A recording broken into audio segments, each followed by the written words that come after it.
This is the Washington Times front page for Tuesday, October 12th, 2021. Thanks for joining us. I'm George Gerbo. Fresh off of defeating a recall attempt against him, California Governor Gavin Newsom has moved quickly to sign into law new regulations in the Golden State. Valerie Richardson reports the measures include requiring large retailers to offer gender-neutral children's products such as toys and toothbrushes, banning restaurants from providing unsolicited single-use condiment packets and utensils, and phasing out gas-powered lawnmowers and leaf blowers. California Republicans countered that the state's recovery would not be helped by imposing fussy rules and unnecessary mandates on businesses, starting with the state's struggling restaurant industry. In foreign affairs, America and its allies are scrambling to establish a global infrastructure funding mechanism to counter the trillions of dollars China has spent to build projects and buy influence.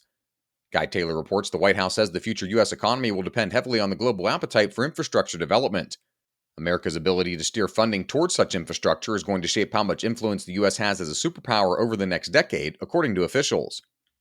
China's Belt and Road Lending Initiative offers low- and middle-income countries around the world loans for new roads, bridges, ports, and rail lines. An Iraqi man admitted to immigration fraud last week, saying he lied about his past as a member of an Iranian-funded Shiite militia in order to win asylum in the United States.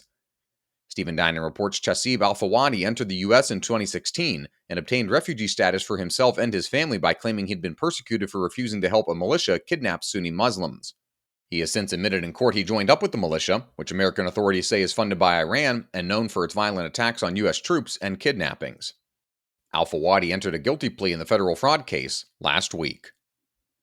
A reminder that you can find all these stories at WashingtonTimes.com/front page. Don't have access to the Times yet? Visit WashingtonTimes.com/George and get 25% off your annual subscription. The Air Force's first chief software officer has resigned and is warning the U.S. is losing the cyber and artificial intelligence battle with China. Ryan Lovelace reports Nicholas Chalian left the government in September and said the tech sector's aversion to working with the U.S. government is a problem that gives China a competitive edge. Chalian said he tried to raise concerns initially but grew frustrated witnessing the government's lack of change. He said he's willing to participate in hearings with Congress, but he wants a portion of his testimony to be unclassified so the public can hear what is really happening. And finally, Mike Glenn has a look at the U.S. Navy's new Constellation class of frigates. They're based on a family of vessels from the Italian shipbuilder Fincantieri for the navies of Italy and France. The Constellation class will be capable of carrying out several missions, including taking on enemy aircraft, ships, and submarines, along with electromagnetic warfare. It's a sea change from the Navy's troubled littoral combat ship program, which has been bedeviled with cost overruns and mechanical problems for years. Find all of today's front page stories at WashingtonTimes.com/front page or on the Washington Times app, and follow us on all of your favorite podcast platforms. Just search Washington Times.